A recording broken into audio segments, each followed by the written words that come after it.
policy work within Washington, D.C. And so in the side of this as well, I've included the ranking based on the student population, the size, essentially. So in Washington, D.C., which is about where I live, it's the 88th largest school district in the U.S. I've worked for Philadelphia Public School District, which is the 19th largest, and then also in Brooklyn, New York, which is the largest school district in the US. And then the picture you're seeing in the background is a group of my students.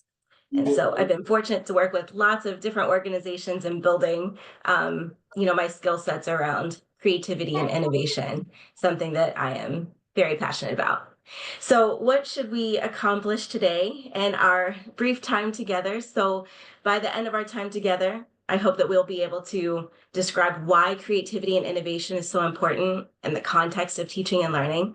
I hope that you'll be able to identify a strategy to encourage creativity and identify a framework to enable innovation within your practice. And the perspective I hope that you'll be able to take is one from, as a practitioner, how do we make ourselves more creative and innovative, but also how do we encourage this, and develop it within our students. And so that's what I hope we will get to. And so I will go ahead and preface that, at the end, I hope that before we jump into some questions and more of a discussion, I am anticipating asking for you to share out how you might be able to use some of these strategies and frameworks in your practice. So before we dive too deep, I think it's important for us to think about the difference between creativity and innovation, so we are all on the same page in our discussion. And so the image you're seeing is an early 20th century traffic accident in Boston, Massachusetts. And if you can imagine, the tragedy of this situation as traffic accidents are increasing, as you have now motor vehicles, but you still have horse-drawn carriages, and the advancement of technology is increasing, but regulations and rules have not increased at the same rate. And so you have this situation where people's lives are at risk. And so what's really required here is creativity and innovative thinking. And so a good way of thinking about creativity and innovation, and a very practical example, creativity is generating the ideas or seeing existing ideas in new ways, whereas innovation is applying those creative ideas to solving problems or adding value. And so Garrett Morgan, the inventor of a 1923 patent for a three-way traffic signal, is an excellent example of this in a very nuanced way. So the problem being that traffic accidents at chaotic, busy street intersections were increasing. And so, in his mind, the creative thought was that some kind of caution feature to the existing stop and go signals would give people time to clear the intersection before the signal would switch to change the traffic path. And so then the actual innovation is the three-way traffic signal. We know that that's innovative because it added value. We know that it added value because it was purchased. So it was purchased by General Electric for $40,000, which was a lot of money at the time. And then it's also innovative specifically because this particular patent, while there were other traffic signals at the time, this particular patent is what led the way for broad development of traffic signals, especially for regions that had limited electrical infrastructure. And so hopefully this example gives us a solid footing on the definition of creativity and innovation. And so, as we're further talking about why this is important in the context of teaching and learning, we want to talk about the risk of not being creative and innovative. That particular example of Garrett Morgan saved lives. So, there's lots of different examples, but when we think about, creativity and innovation is really what advances our societies. And it's really unfortunate, but something happens to creativity, and it actually happens right in the space where all of us have had experience with our students, the children that we interact with every day. And so I'll tell you a little bit about this individual, Tom Kelly, who is the co-founder of a company called IDEO, which is, arguably one of the most creative and innovative companies in the world. And he's co-authored a book called Creative Confidence. And so through all of their research and their work and experimentation, they've come to this conclusion that creative confidence is one, the natural human ability to come up with creative ideas. Essentially, their theory is that we actually are all born with the ability to come up with creative ideas. And the second piece of this concept of creative confidence is the courage to be able to act on those ideas.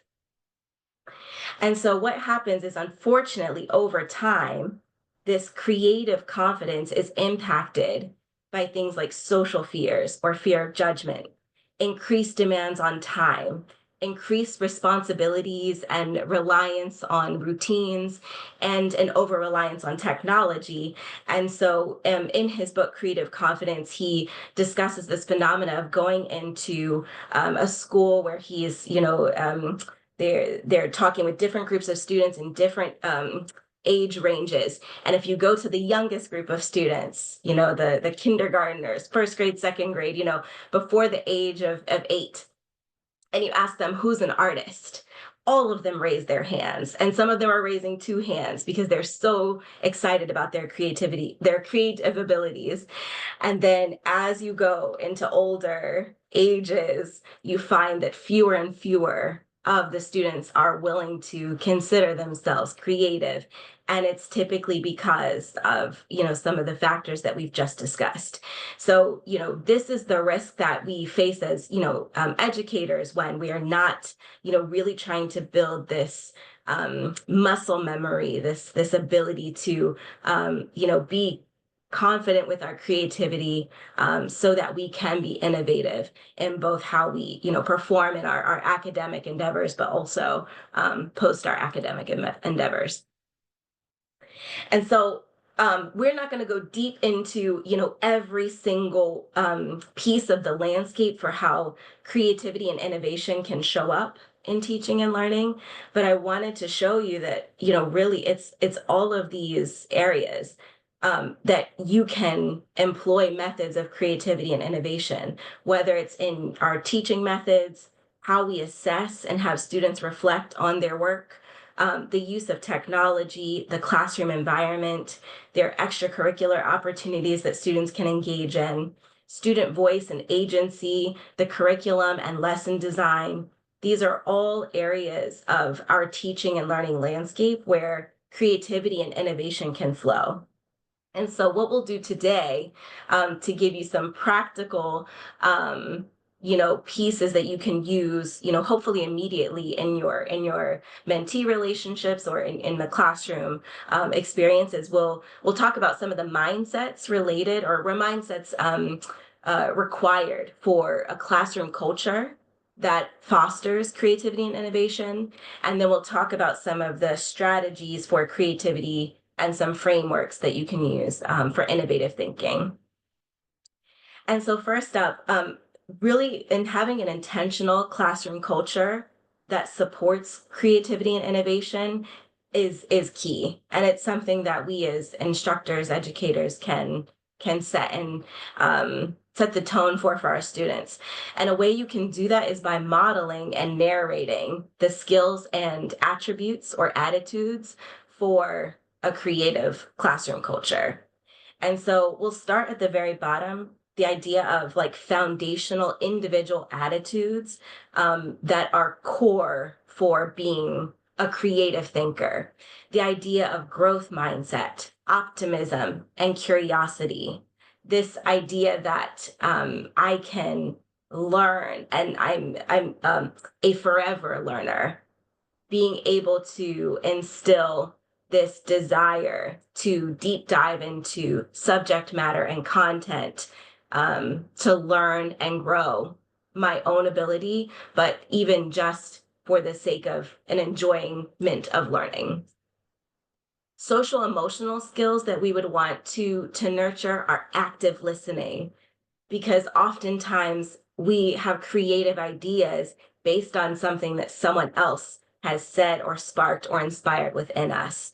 Empathy, being able to think about the pain points that others may experience and how I may have a solution to help solve a pain point of another because I have empathized with their experience.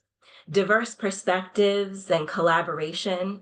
So saying that recognizing that people from different backgrounds, from different academic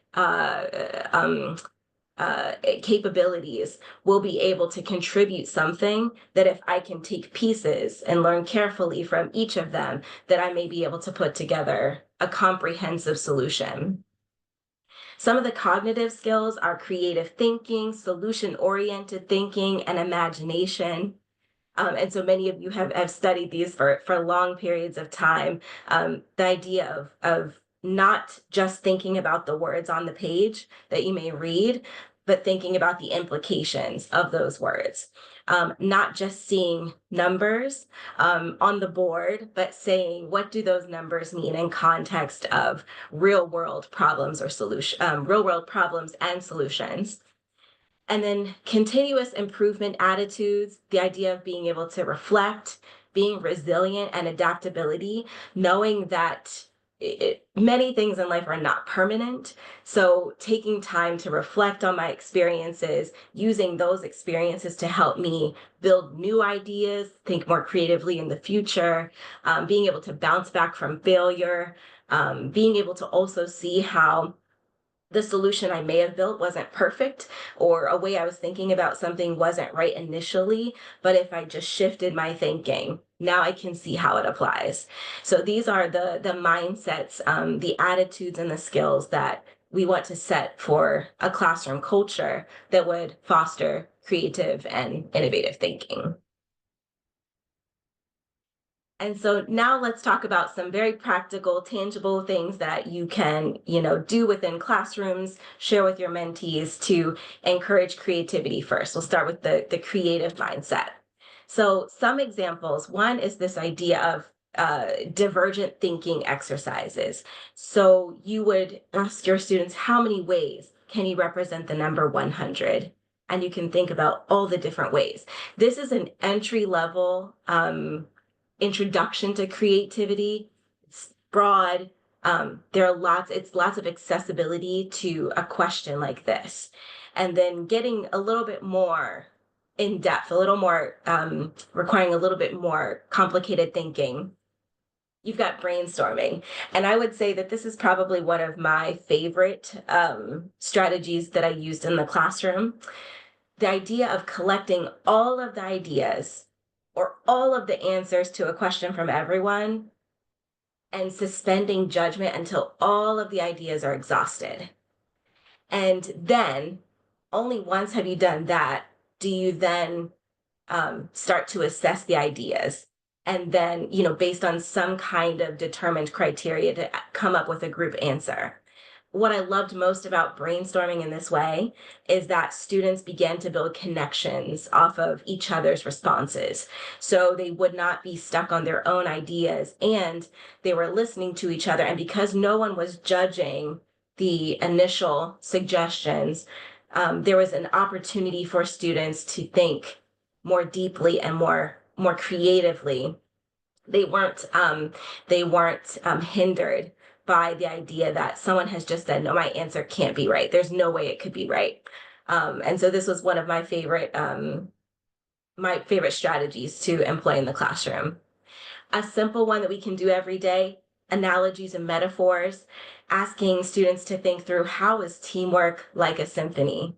It's taking something that they know very well and taking something that's more abstract and forcing them to start seeing connections that may not be so obvious, which encourages a deeper level of thinking. Then the idea of role playing. So an excellent example, Model United Nations, taking the role of someone or some entity that's outside of your own experience, deeply studying them, and then having students understand a single concept from multiple perspectives. And then finally, improvisation games. This is something that I actually did not learn until graduate school, post my teaching experience. It's something that's used in a corporate space to really help even executives be able to express their ideas more clearly and carefully, and also to receive ideas from their broader employee bases more successfully. But the idea that, again, you are building on something that someone else has said. This is really probably the most of these strategies, the most dynamic. And so, students will engage in a conversation, and rather than outwardly disagreeing with someone, they may say yes, and they need to build on the idea that someone has presented to them. It forces a new way of thinking. And so it's a great way to encourage deeper thinking and building connections within your classroom. These ideas, this deeper thinking, I think you'll see is the theme here, is what really allows us to put our students and ourselves in a mindset to be innovative. And so now we'll switch to this topic of enabling innovation. So these are three different strategies, or frameworks rather, that you can apply to different concepts that you're teaching, strategies that you're teaching, to be able to help students think more innovatively. So the first is design thinking, and the company IDEO that I mentioned before is renowned for their processes and their strategies around design thinking. So at the heart of it, the flow of the thinking is that you should empathize with the user, or the whoever the target population is that you're thinking of. Define the problem that they have, ideate around that problem, build some kind of a prototype, and then test it out. And so some of us may look at this and say, I can see now why this may make sense in a tech situation, but how does this make sense in an education context, in a classroom context? In science, I'm sure you can see there's a relationship pretty clearly, but also in things like reading comprehension, the idea of empathy mapping is something that is helpful for students being able to build inferences in their reading abilities. So taking a certain character within a story and building a summary of the things that the character does and the things that the character says, and then making interpretations or building inferences around how that character might react in a given situation, is building a very important reading comprehension skill, and it's related to the same type of thinking. You may have heard the idea of close reading techniques, so this is also related to that. And then you can also, an example of doing this from a teacher perspective is developing a classroom tool or a project that addresses a specific student need. And if I took a step back to, give an example, a really fun example of this empathy, which is really the core of design thinking. This kid-friendly MRI scanner was developed by a doctor who recognized that it was, I think at the time, 80% of children who needed MRIs in the US at the time needed to be put under some kind of medication in order to help them deal with the pressure of being in such a confined space for a long period of time, having to sit so still for an MRI to scan their brain. And so what he did was he, developed a kid-friendly MRI scanner. And this was based off of using the design thinking principles and based on the idea of empathy, even at a child level. Another framework that could be used is problem-based learning, or PBL, and this is asking students to solve real world problems in the classroom. And so sometimes this can be done with project, an actual project, so some kind of hands-on deliverable, but also, even in writing, you can ask students to apply what they've learned, the concepts they've learned, to a real world scenario that you've presented to them. And so one example of a prompt for this is in this second picture you see. This is the Embrace infant warmer, and it was developed by a group of students at Stanford University, specifically in the context of helping infants in India who were simply dying because they were not kept warm enough in transit to hospitals when they needed additional care. So they were living in rural communities and they needed to be transported to more urban areas for additional care. And so in this process, unfortunately, the infants were dying because they just weren't kept warm enough. And so this solution was developed as the students were given a prompt designed for extreme affordability. And so they developed this prototype and advanced it over time. And so it was, I think, overall, eventually it was designed for under $200 each, and became a major innovation that saved many lives, not just in India, but then eventually in many places around the world. And then finally, this last frame of thinking framework that you can use is called Scamper.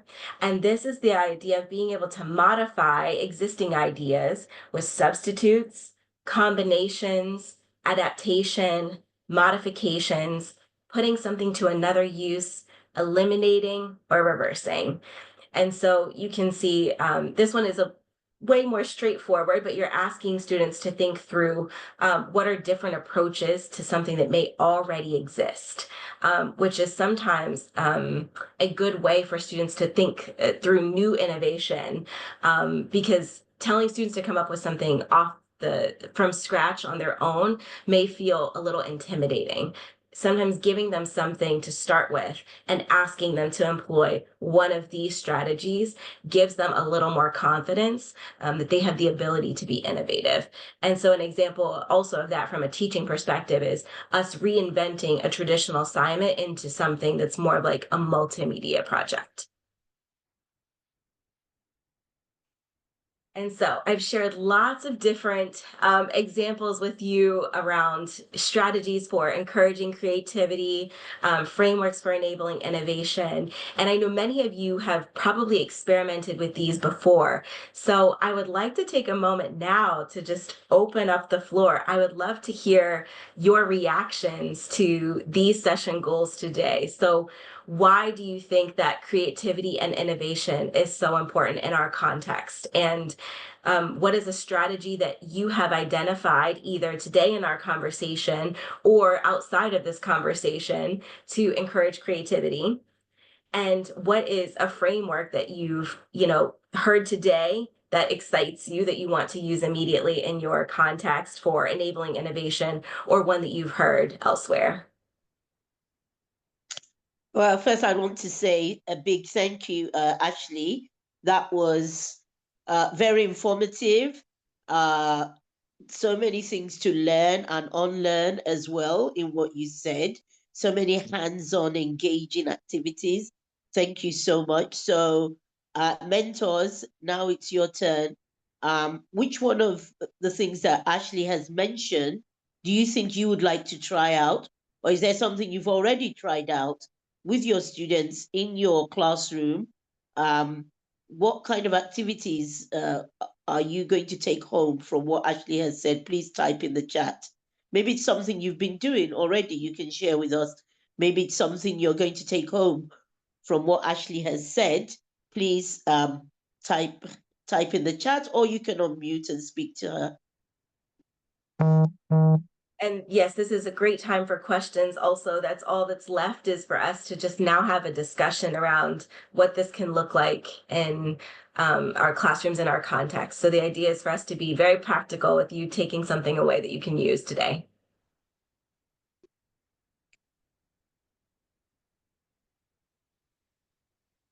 I mean, maybe I should start them off. For me, what you said about children from ages 0 to 8 being confident and showing their artwork and believing in themselves that they are creative, they are innovators.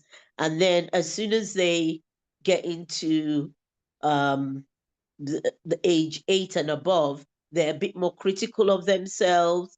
And also I like the I can attitude, the growth mindset, building confidence and resilience.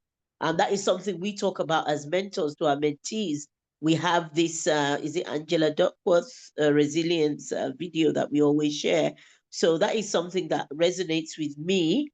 And yeah, the artwork thing surprised me.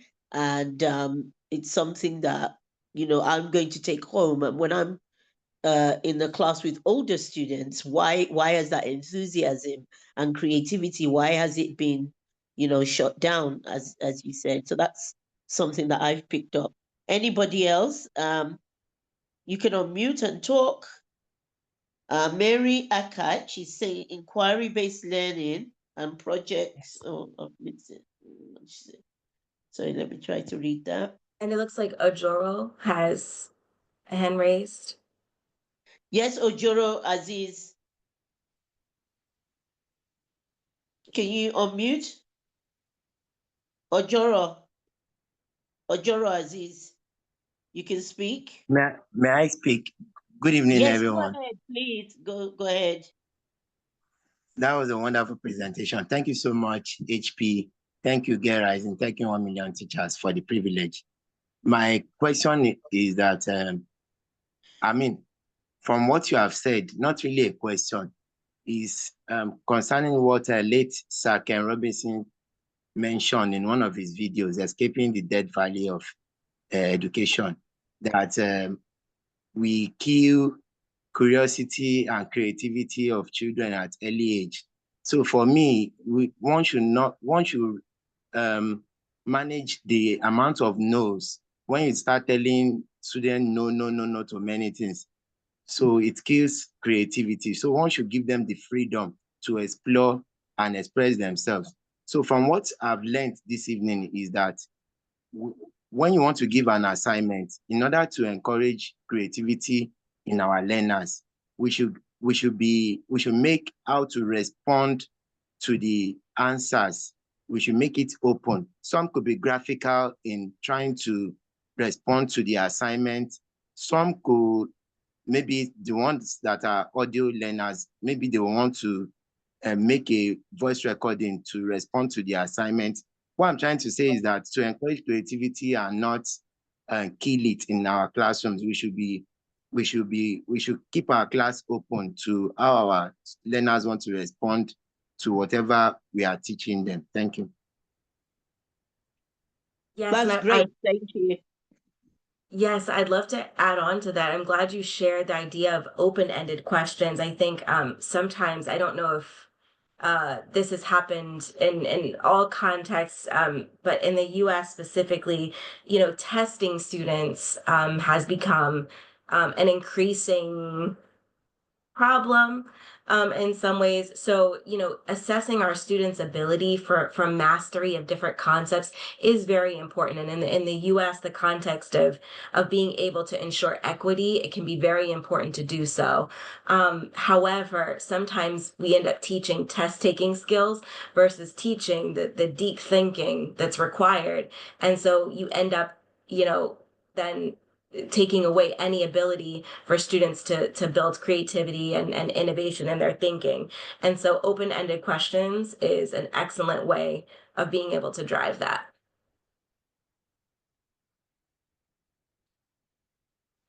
It looks like Rashida has a hand raised. Yeah, go ahead, Rashida. Good afternoon. Thank you very much, Ashley. Really thought-provoking talk, and the contributions so far also, just like with Ms. Fatima, it did strike me when you talked about the fact that we lose our creativity due to various reasons. And I just did think that as teachers, we need to be more cautious. I think Leslie said something also similar in the way we are patient with our learners and in the way we receive their responses. I remember some time back, I think I was even working, I went to a training and the trainer asked some questions and then he just kept saying, that's not what I'm looking for. That's not what I'm looking for. And I was like, okay, just tell us what you're looking for, because these answers are sensible, they're plausible, acknowledge the answers, and then have us keep going rather than saying that's not what I'm looking for. Because at a point we all got discouraged and okay, we don't know what you're looking for, you know. So and in classrooms, sometimes we as the teachers are the ones that kill the creativity, just like what Aziz said about Ken Robinson's speech and everything. And it happens from a really young age. And it happens, I think, more so in the African context where we have that power dynamic where we believe that the teacher knows it all and needs to put the children in check. And sometimes I tell people, if possible, don't have your child start school until he or she's 5, because they start school at the age of 3 and then they kill their ability to express themselves. But if they come in at the age of 5, they're already used to talking. They know that they can express their views. They're not shut up or shut down and made to put their heads on the tables or keep quiet all the time. So, but as teachers, we will have preschools. We should be able to encourage our learners to speak. Another thing I wanted to share was that I have tried empathy mapping in my classroom just recently. Interestingly, I heard about it and it was really it was a good one. The learners listened to each other's personal stories and they drew an empathy map. And from that empathy map, they had to write their partner's narrative. And I like it. Interestingly, another fallout maybe of the system where the learners are made to keep quiet is that sometimes when you want to introduce creativity into your classroom, there's a pushback because the students are just waiting for you to tell them what to do, tell them the answer. It's kind of too difficult for them to engage their brains too much. They're used to that, regurgitating what you've given them. And when you have them create their own ideas, sometimes it seems stressful, but I want to encourage everybody to keep at it. After some time, they start to understand, they start to find the fun in it, and they it's not, you know, even those of us that are adults, in spaces where we're not used to brainstorming, sometimes we're just waiting for the team leader to tell us what to do so that we can do it. So there's a lot to say, but I think I will stop here. Okay, one thing I wanted to add, in the 1 Million Teachers course, we had this brain sprouting and a book called Brain Sprouting that we went through. And there were some really nice ideas there also for creativity in the classroom. And I practiced some of them and I find them really nice. So that's something we can also refresh our minds with. Thank you. Thank you so much for sharing. Awesome. Thank you. Thank you. Yes, yes. Yeah. I really want to emphasize the idea of patience and building up. This is really, you're building up muscle, because this kind of creativity and innovation, the mindsets related to this is really training students to work hard. And and so it does take patience. And so you know, if you've not explored some of these strategies yet, starting with something that is, you know, easily accessible for students, and building up their confidence is very important.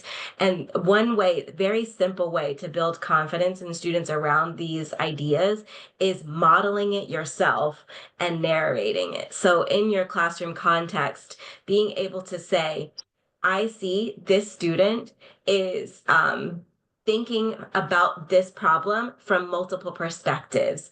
She's not chosen to just see it from her own. And saying that out loud kind of triggers the thought process. So narrating that as you're seeing it happen in your classroom is a great way to help, you know, easily transition students into thinking about it, you know, without them becoming so exhausted.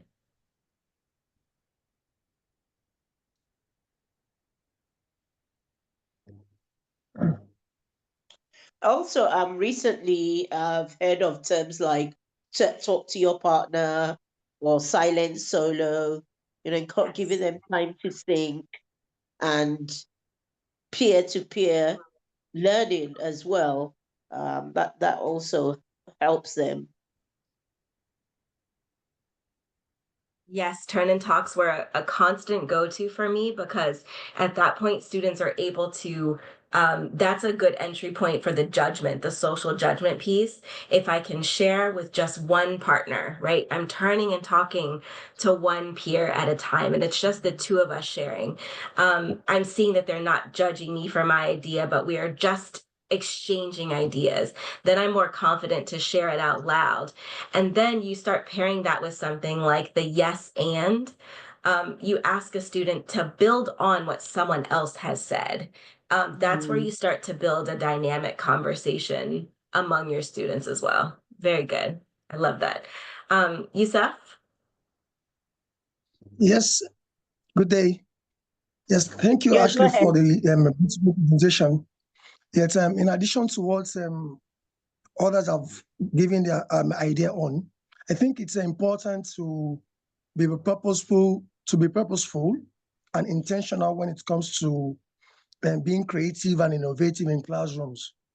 When the purposefulness and intentionality is not there, it will be very difficult to be innovative and also creative. When we do it on a consistent basis with the students and we make them realize why we are doing that, then the creativity and the innovation will be meaningful. Thank you. Thank you. And Fatima, are we okay on time for me to ask the group maybe one more question?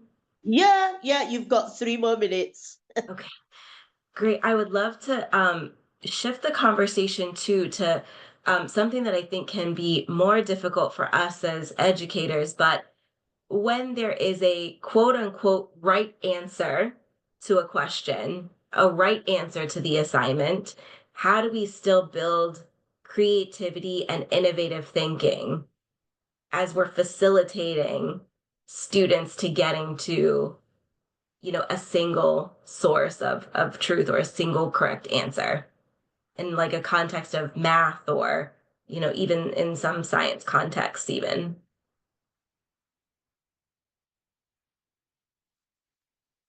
Yeah, good question. I Because mean, I sometimes, always say, oh, good yeah. try. That's a good try. Oh, you're not quite. Well, think again, look at it again, especially in maths. Because 1 add 1 is 2. There's no other answer. But if somebody says 1, oh, look again. Or, think about the different methods that we've been using, or use different concrete things. But don't put them off with a negative, no, that's not the right answer, or you're wrong. That is not encouraging.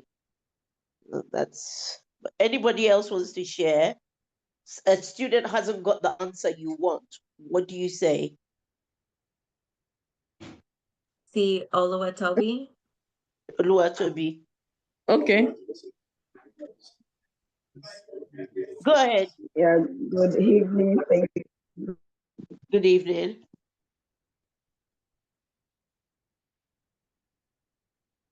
We can't hear you, Can Oluwatobi. you We hear can't me? hear you. Please go ahead. Can you hear me? I'm speaking. Yes, we can hear you now. Okay. Yeah, thank you very much. So I will come with the idea of big math, where we use brackets or in order, division, multiplication, addition, and subtraction. I believe everybody can remember big math.